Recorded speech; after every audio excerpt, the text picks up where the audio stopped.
আপনাদের সবাইকে ধন্যবাদ। আপনারা ইতিমধ্যে যেটি জেনেছেন, আমি গতকাল রাতে আমার নেতাকর্মীদের মাধ্যমে জানতে পাই যে একটা সংবাদ সম্মেলন হয়েছে মুন্সিরহাট নামক স্থানে জগৎবেড় ইউনিয়নের। সেখানে অভিযোগ তোলা হয়েছে যে আমি মোহাম্মদ মাহফুজুর রহমান মিলন, সভাপতি জগৎবেড় ইউনিয়ন বিএনপি এবং যুবদলের আহ্বায়ক, ইউনিয়ন পরিষদে গিয়ে আমাদের নির্দেশে লোকজন মারধর করেছে ইউপি সদস্যদের এবং কম্বল লুটপাট হয়েছে। এ কথা জানার পর আমি ইউনিয়ন পরিষদের সচিবকে ফোনে কন্ট্যাক্ট করি যে এইরকম একটা খবর শুনতেছি, এই বিষয়ে আপনি কি জানেন। তা বললো যে ভাই, এটা তো আপনাদের জিয়া পরিষদের কালকে একটা মিটিং ছিল, ওখানে তো আপনার সাথে কথা এমনিতে এই সালাম বিনিময় করে আমি চলে আসছি। ইউনিয়ন পরিষদেতে সাধারণত মেম্বাররা আসে না, চেয়ারম্যান তো আসেই না, 2-1 মেম্বার আসে, তারা আসি বসেছিল। এখানে কোনো ধরনের গণ্ডগোল হয় নাই এবং আমি 200 কম্বল পেয়েছি যা ইউনিয়ন পরিষদের গুদামে রক্ষিত আছে। এটা ইউনো স্যারের সাথে কথা বলে কিভাবে বিতরণ করা হবে সেই নির্দেশনা এখন ইউনো স্যার দিলেই আমি ওইভাবে বিতরণ করব। এখানে তো কোনো দলে সম্পৃক্ত নেই আর কখনোই দল প্রভাব খাটায় নেই। আপনারা ইতিমধ্যে আপনাদেরকে আমি অনুরোধ জানাবো যে আপনি ইউনিয়ন পরিষদের সচিবের সাথে কথা বলবেন, প্লাস ইউনো স্যারের সাথে কথা বললে বুঝতে পারবেন যে জগতের ইউনিয়ন বিএনপি এবং অঙ্গ সহযোগী সংগঠন কখনোই ইউনিয়ন পরিষদে দলীয় প্রভাব খাটায় না, বরঞ্চ সহায়তা দেওয়ার জন্য সর্বদা প্রস্তুত। আজকে ইউনিয়ন পরিষদে জগৎবেড় হাই স্কুলে স্মার্ট কার্ড বিতরণ হচ্ছে।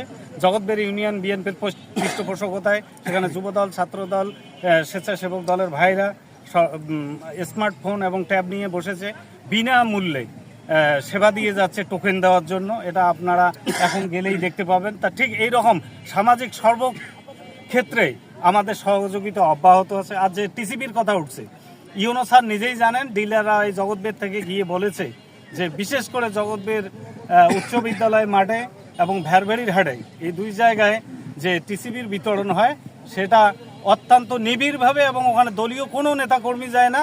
টিসিবির ডিলাররা যাদের কার্ড আছে তাদেরকেই বিতরণ করে, এখানে কোনো বিশৃঙ্খলা হয়নি। বরঞ্চ আপনাদেরকে একটা ভিডিও ক্লিপ আমি দেব যেটা আমার কাছে এসেছে, যে মুন্সিরহাট নামক স্থানে 7, 8, 9 যে টিসিবিটা বিতরণ হয়, 5ই আগস্টের পরে প্রথম যে বিলিটা হয়েছিল, ডেটটা ঠিক মনে নাই, সেখানে বাবুল ভাই আমাদের টিসিবি বিতরণ করেছেন।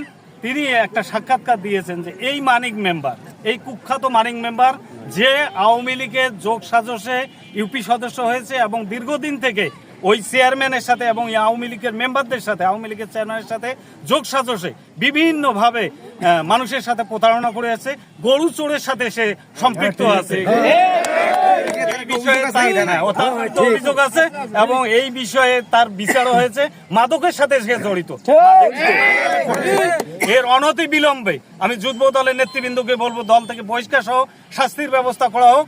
সে এত বড় সাহস পায় যেখানে ওই মুন্সিরহাট নামক স্থানে যেখানে আওয়ামী লীগের অবাধ বিচরণ, সেখানে আওয়ামী লীগের কতিপয় এই ইউপি সদস্য এবং নিষিদ্ধ ঘোষিত যে সংগঠন ছাত্রলীগ, যুবলীগের নেতাকর্মীদেরকে নিয়ে এই একটা ষড়যন্ত্র পাকাচ্ছে। যেমন দেশকে নিয়ে অস্থিতিশীল করার জন্য শেখ হাসিনা বিদেশ থেকে ষড়যন্ত্র করছে, এখানে বাংলাদেশে আওয়ামী লীগের প্রেতাত্মারা যেভাবে বাংলাদেশটাকে অস্থিতিশীল করার একটা চেষ্টা করছে, সেইভাবে এই জগৎবেড় ইউনিয়নে এই মানিক নামক এই ইউপি সদস্য 9 নম্বরের আসাদুর রহমান মানিক এর নেতৃত্বে এর নামধারী বিএনপি এর উপর ভর করে আওয়ামী লীগ এই ঘটনাগুলো ঘটানোর চেষ্টা করছে, যা আমরা কোনো অবস্থাতেই এটা ঘটতে দেব না এবং আমরা এর তীব্র প্রতিবাদ জানাই। জগৎবেড় ইউনিয়ন বিএনপি এবং অঙ্গ সহযোগী সংগঠন অত্যন্ত সোচ্চার এই রকম মানিকদের দাঁত ভাঙ্গা জবাব দেওয়ার জন্য।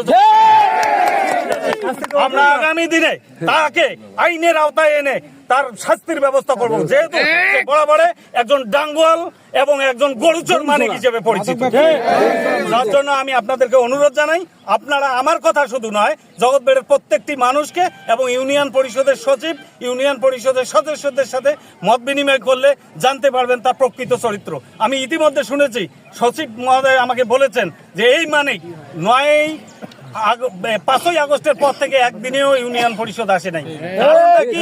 তার মনে ভয় আছে, দীর্ঘদিন সে এই আওয়ামী লীগের চেয়ারম্যান মেম্বারদের সাথে মিশিয়ে আওয়ামী লীগের লোকদেরকে সহায়তা দিয়েছে, বিএনপির লোকদের উপর নির্যাতন করেছে, এই জন্য সে ইউনিয়ন পরিষদ আসে না। তো আপনাদেরকে আমি ধন্যবাদ জানাই এই সাক্ষাৎকার নেওয়ার জন্য। আমি অনুরোধ জানাই তার সাথে যে প্রকৃত ঘটনা বের করে একে আইনের আওতায় আনার জন্য আপনারা সহায়তা দেবেন। আপনারা লিখিত অভিযোগ দিবেন নাকি থানায়? অবশ্যই এই মানিকের অভিযোগ দেব, এবং যে সাংবাদিকরা এই মানিকের কথায় এসেছেন অনেকেই, আমি সবাইয়ের কথা বলবো না, আমি কয়েকজনকে চিহ্নিত করেছি যারা 5ই আগস্টের পূর্বে এই আজিম নামে যে সাংবাদিক আছে, এই আজিম তার নিজস্ব মোবাইল থেকে তার আইডি থেকে পোস্ট দিয়েছে যে এই যারা ছাত্র জনতা আন্দোলন করেছে এরা নাকি জারজ, এরা পাকিস্তানের। আমার কাছে পোস্ট আছে, আপনাদেরকে সরবরাহ করব, তার বিরুদ্ধে আমরা রীতিমতো একটি মামলা দায়ের করব পাটগ্রাম থানায়। এইরকম হলুদ সাংবাদিকদেরকে এখনো যারা হাসিনাকে এখানে আনার জন্য এবং আওয়ামী লীগকে সোচ্চার করার জন্য পায়তাড়া করছে, এইরকম সাংবাদিকদেরও আমরা বিচারের দাবি। আপনাদেরকে ধন্যবাদ।